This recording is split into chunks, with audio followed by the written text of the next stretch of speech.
Hola a todos y bienvenidos a Elige Estar Bien en KNB Radio. Soy Pablo Tricci, autor del libro No te conformes, elige estar mejor. Este es un espacio para compartir lo que nos hace bien.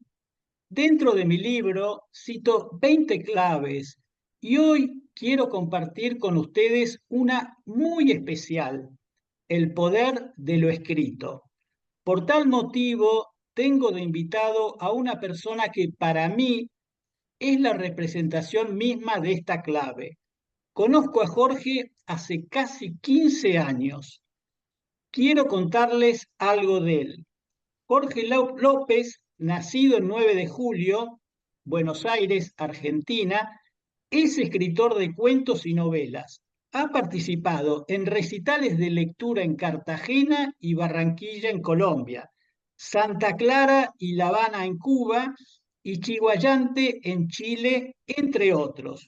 Su cuento, Tres Pasos, fue galardonado en el concurso Yo te cuento Buenos Aires séptimo y el relato Solo obtuvo el primer puesto del Premio a la Palabra del Instituto Cultural Latinoamericano Junín, Argentina. Acaba de publicar el libro Alta Tardía y otros cuentos. Entre sus novelas inéditas figuran Fulvópolis y Jonas, un profeta nada menor.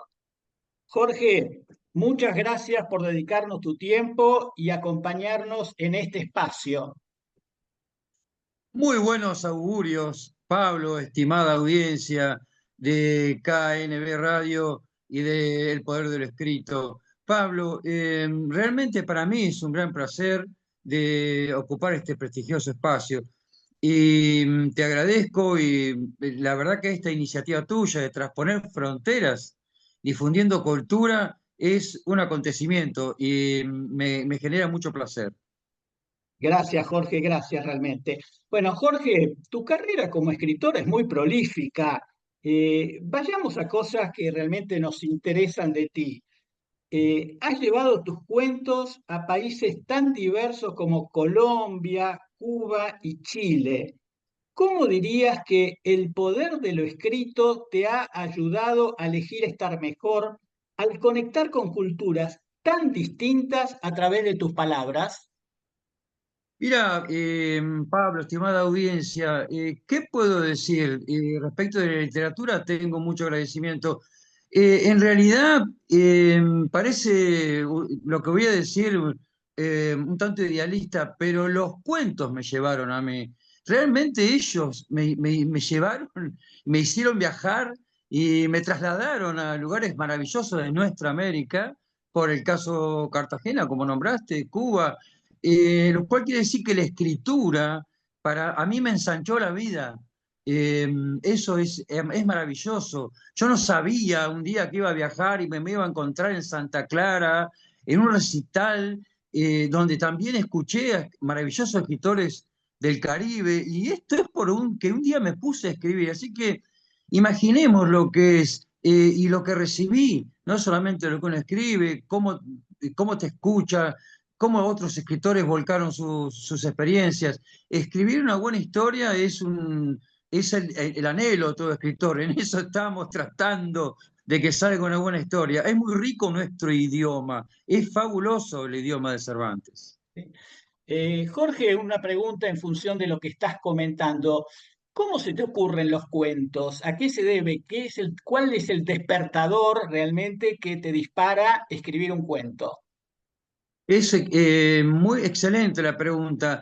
Aparecen de la forma más extraña y no pensada, cuestiones que a uno le hacen cosita, cosquillita, un pensamiento que te despertaste un día y te apareció una extrañeza, cuando de pronto hay algo que te insiste y te dice que esto o aquello no encaja. ¿Por qué algo genera extrañeza? Hay algo ahí entonces que te está buscando, pidiendo tu atención.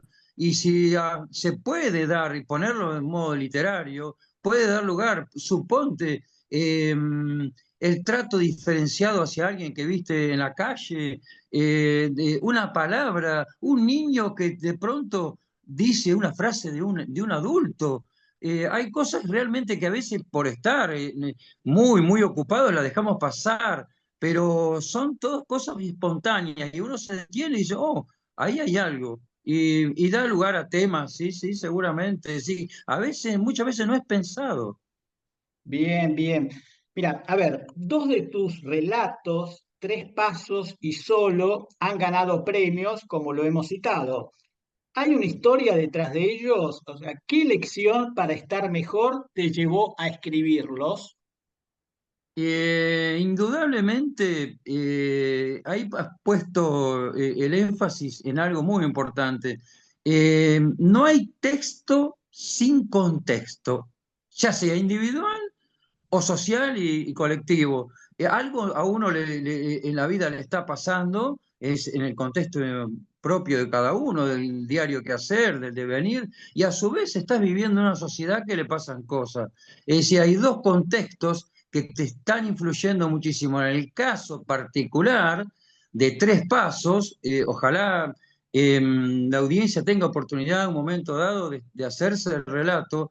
eh, Transcurre en una gran ciudad y confluyen, no voy a explicar, muy sencillo lo que voy a decir, confluyen casualmente dos personas, se encuentran, alguien que está viviendo cierta opresión, que no llega, que no alcanza, que está lleno de problemas, y un intelectual, a lo cual se suma una cuestión fortuita y de eso va a aparecer una reacción. Esta persona que vive tan oprimida va a tener una reacción, lo cual habla de esas situaciones que vivimos cotidianamente, de cosas que no son injustas. Ahí hay algo que sí, que me motivó con esa situación injusta que vivimos en la gran ciudad. Y en el otro cuento, en Solo, hay un juego que se pudo dar que es muy particular. En este cuento es un ejercicio en el cual logro contar con las mismas palabras dos historias simultáneas distintas. Es interesante. Eso se van sucediendo dos historias contadas con las mismas palabras. Es muy interesante, muy lindo. Qué bueno lo contás.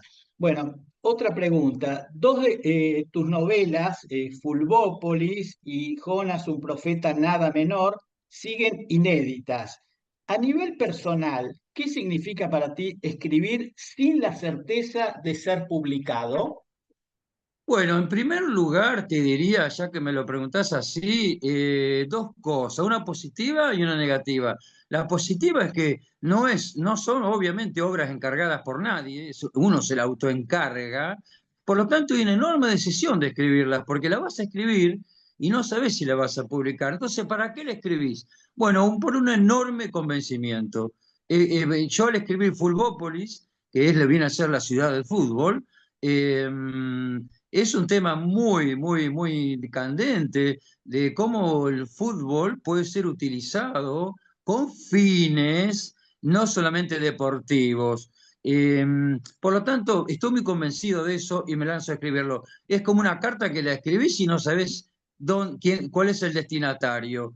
Y en el otro caso, el de Jonás, un profeta nada menor, tiene mucho que ver con un enorme convencimiento también de cuánto ha penetrado en nosotros la religión, ya sea que nos dieron en las escuelas, en nuestra parroquia o en la calle, donde sea, y una reacción hacia esa religión a veces tan cerrada.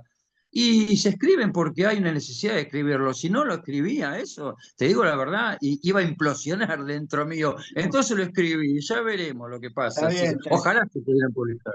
entiendo que tu pasión te llevó a eso. Otra pregunta que esta para mí es muy importante. ¿Qué autores te influyeron? Es decir, ¿qué leíste previamente que realmente explotó tu cerebro? Oh, Pablo, es muy vasto, es muy vasto. Seguramente la audiencia que nos está escuchando también se ha nutrido y leen de muchos autores. Yo podría decirte que tenemos los autores, por un lado, haríamos una clasificación, argentinos, hispanoamericanos, extranjeros de otras lenguas, universales, hay escritores que son universales, que le caben a todos los ciudadanos del mundo, y ya ahora te puedo decir cuáles y anónimos. En los argentinos es muy larga la lista, podríamos dar cabeza de serie, pero bueno, a todos enseguida se nos ocurre Cortázar, un extraordinario escritor, que gracias a él la literatura argentina cobró mucho auge, porque él era traductor en la UNESCO, y desde Europa prendió el faro y nos iluminó. Bueno, luego tenés, obviamente, Borges, Haroldo Conti, Angélica Grodischer, Juan José Saer, que terminó dando clases en Francia, Rodrigo Fresán, bueno, José Hernández, el autor de Martín Fierro, ¿qué podemos decir? Sarmiento, el autor de Facundo, Civilización y Barbarie, Beatriz Guido, una cantidad de escritores, Roberto Art, Juan José Manauta, es enorme la cantidad de gente, y extranjeros, Hemingway, Carver, Charver, Roberto Bolaño, que casi es universal. Y en cuanto a los universales, específicamente, tenemos que hablar de Homero, con la Ilíada, ¿no? Virgilio con la Eneida, Borges, que es universal, y obviamente nuestro Cervantes, el autor del Quijote, ese sí que es universal. Y anónimos, y hay autores anónimos, por ejemplo, los de la Biblia. La Biblia tiene páginas que son prácticamente novelas. Y es muy vasto la gente que me ha influido, ¿no es cierto?, desde pequeño hasta el día de Sí. hoy. Jorge, si tuvieras que elegir un autor que no sea argentino y que realmente es el único que puedes elegir, realmente, ¿cuál nos recomendarías o cuál fue el que te gustó más? No argentino. Ah, qué compromiso elegir uno solo. Tendría que traicionar a mis amados escritores, que son muchos. Realmente, sí, nos iríamos a la lengua anglo, porque dejamos de lado la lengua a nuestros Cervantes. Si tengo que elegir en la lengua anglo, yo te diría hay un escritor irlandés que no es muy conocido, que es autor de extraordinarios cuentos, que es Matt Gahern. Matt Gahern es un escritor irlandés, y bueno, hay muchos igual. Eso me impactó por la maestría de cómo escribe, cómo se entiende. Es alguien que escribe fácil. Mira, Pablo, la escritura tiene que ser fácil y entendible. No va por escribir difícil. Buen escritor escribe para que lo entiendan todos, y no solamente sus colegas. Sí. Ahora, Jorge, por lo que te escucho, te conozco, pero no sabía que habías leído tanto. ¿Cómo balanceas realmente el tiempo entre la escritura y la lectura? Porque supongo que ahora continúas a leer. Totalmente. No, no, la lectura le lleva amplia ventaja. Sí, la escritura, escribo menos y leo mucho más. Escribo, gracias a Dios, me siento a escribir cuando hay un impulso que me lleva a mi cola y me sienta en una silla y me deja ahí sentado porque ya no puedo más y tengo que escribir algo. Pero si tengo que decirte, es 80% lectura y 20 escritura. Sí, sí, sí, sí, sí. Bien, bien, muy interesante porque realmente para escribir hay que leer muchísimo. Otra Seguro. pregunta, Jorge, ¿qué te impulsó a escribir ficción? Yo te diría que en esa gran división que hay entre ficción y no ficción, o ficción y ensayo, por ejemplo, eh, es que en la ficción, además de escribir una historia, uno tiene el anhelo de que esa historia cobre vida. Es decir, que solita luego se vaya desenvolviendo, la gente la quiera leer, se desprenda de uno y diga cosas que uno por ahí no quiso decir. Entonces es importantísimo. La historia en su derrotero, en su vida, en su fuente de vida que tiene, se desprende de uno, cobra vida. Eso es muy, muy lindo en la ficción. En la ficción además no es un artificio de combinar en forma muy sesuda, inteligente palabras, porque se nota cuando está muy trabajada. La ficción buena no es un artificio, es sentimientos y emociones que a uno le han pasado en una historia inventada, en una secuencia inventada. Tiene mucho de uno y uno inventa una historia y la encaja en un contexto, pero uno está también, indudablemente uno está, sí, sí, sí. Sí, sí. Hay una enorme necesidad de compartir esos sentimientos. Sí.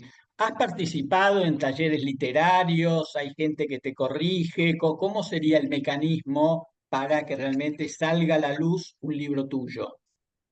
Mira, es muy importante lo que uno escribe, por más que uno esté enamorado, eso es un llamado de atención, en peligro.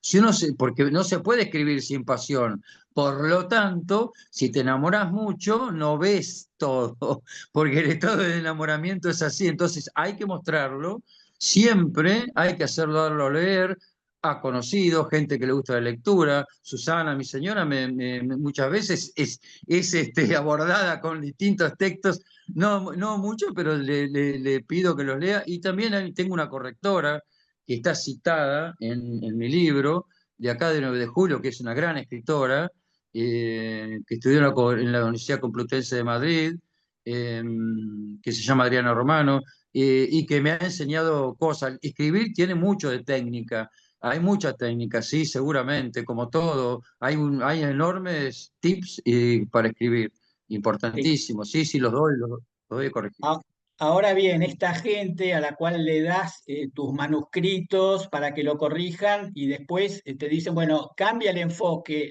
¿le haces caso o como hablaste del enamoramiento, sigues en la tuya?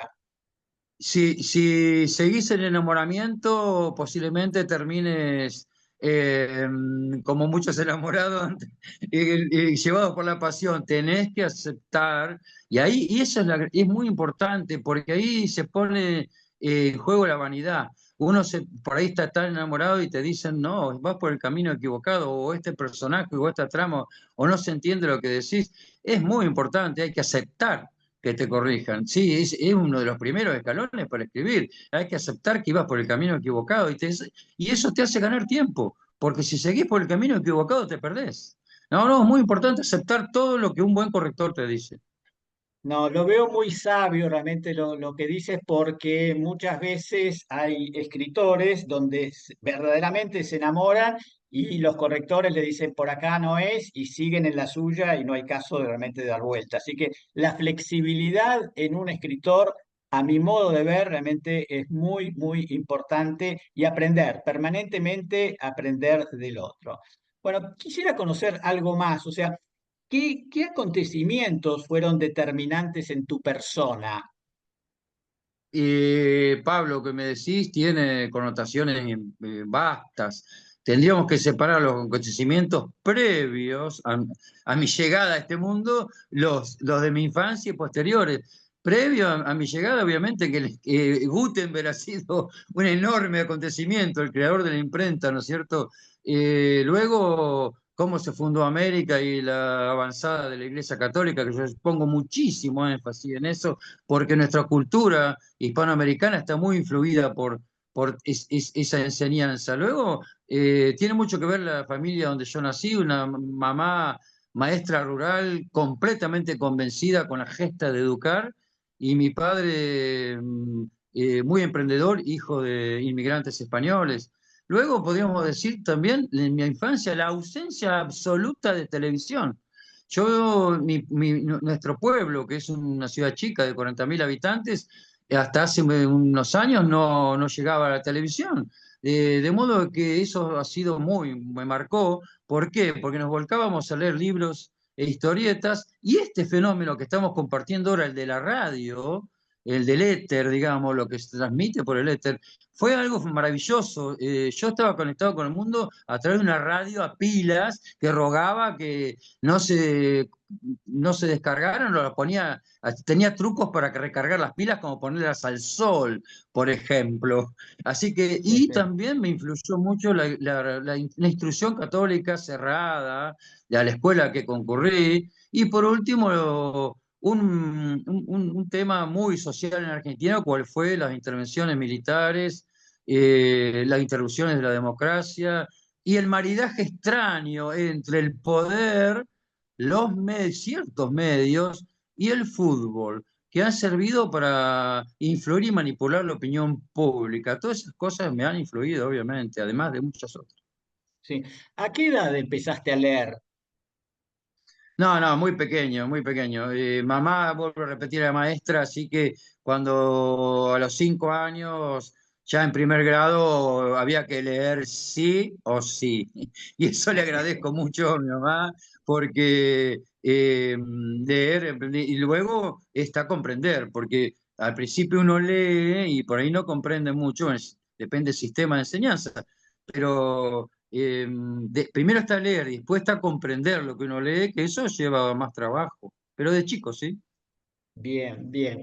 Cuéntanos un poco, ¿qué diferencia cualitativa hay entre la novela y el cuento?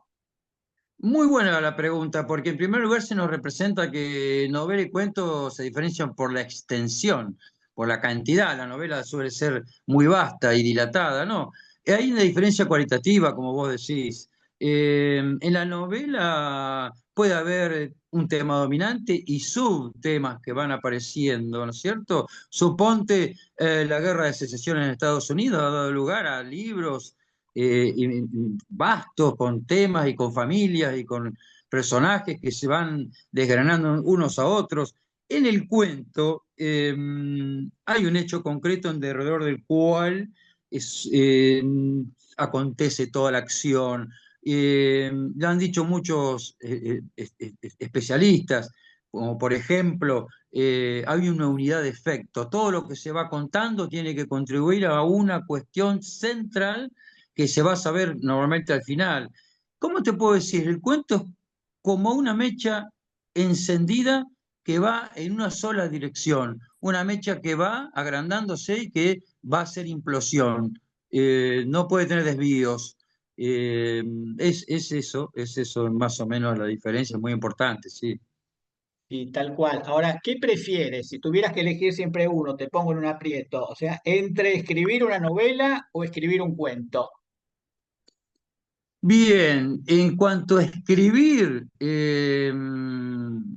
preferiría escribir buenos cuentos porque requieren el mismo esfuerzo.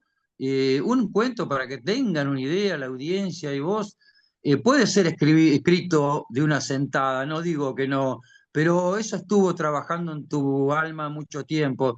Un cuento, y es aceptado por grandes escritores, lleva mucho tiempo, lleva añejamiento en la bodega del alma y a veces hasta 5 años demoran con ser contado bien. Y da muchas satisfacciones. Me gusta mucho escribir un buen cuento, cuesta mucho, ¿eh?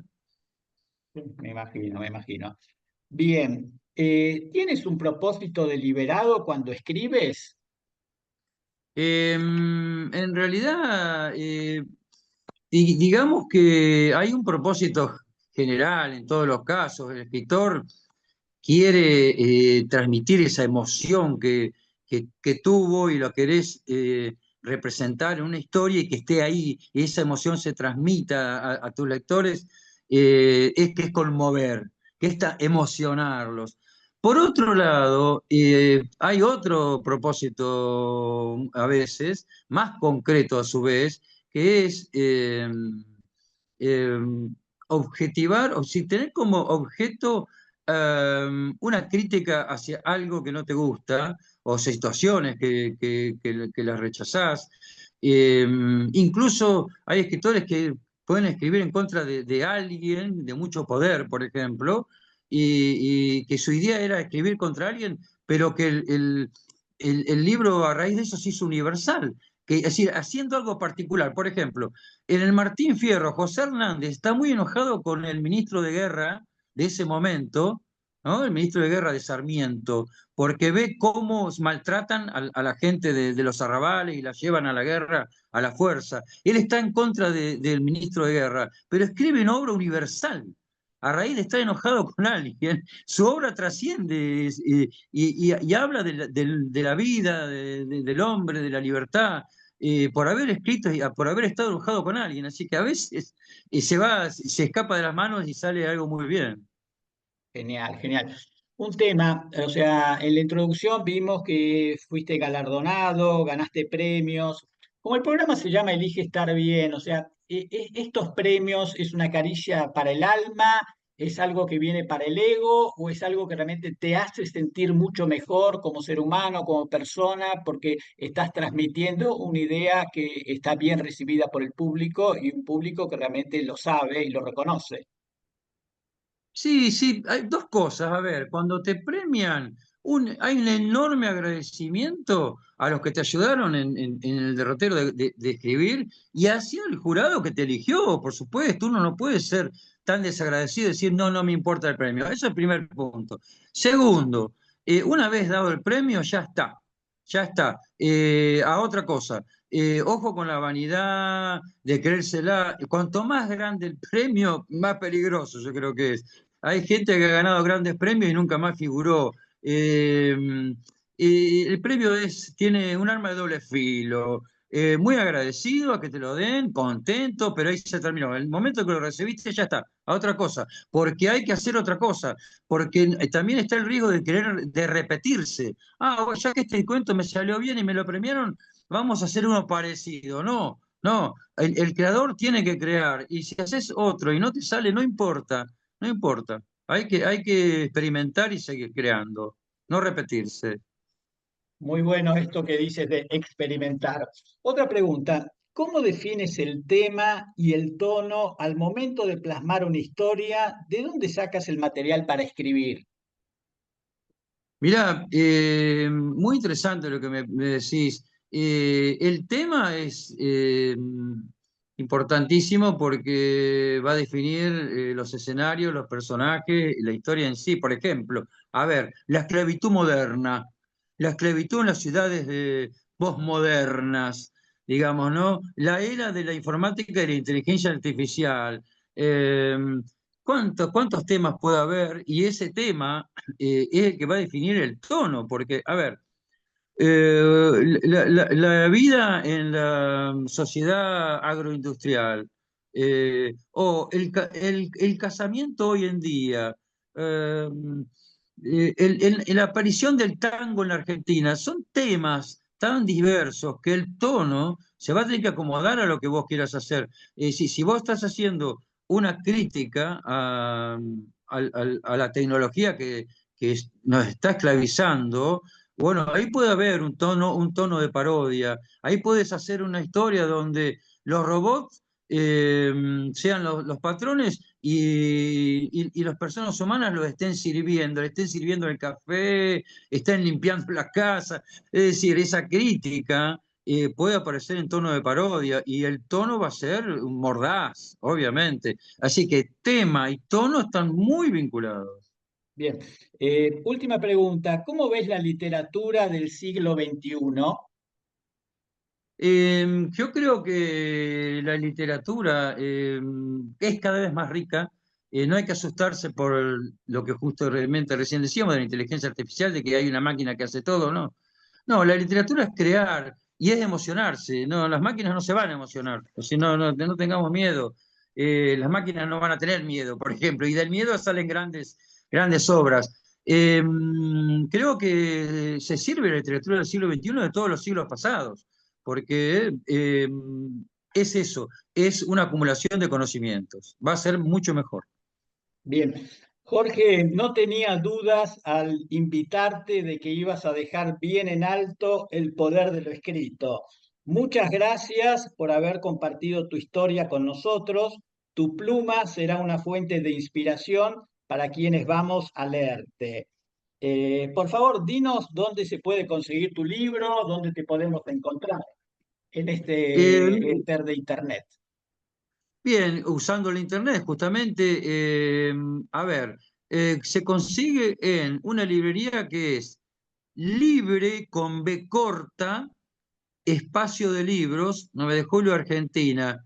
En Instagram sería libre, vuelvo a repetir, con B corta, 9 de julio con número, bien, y en WhatsApp es más 549 2317 46 57 18. Este es el WhatsApp de la librería Libre B corta, espacio de libros.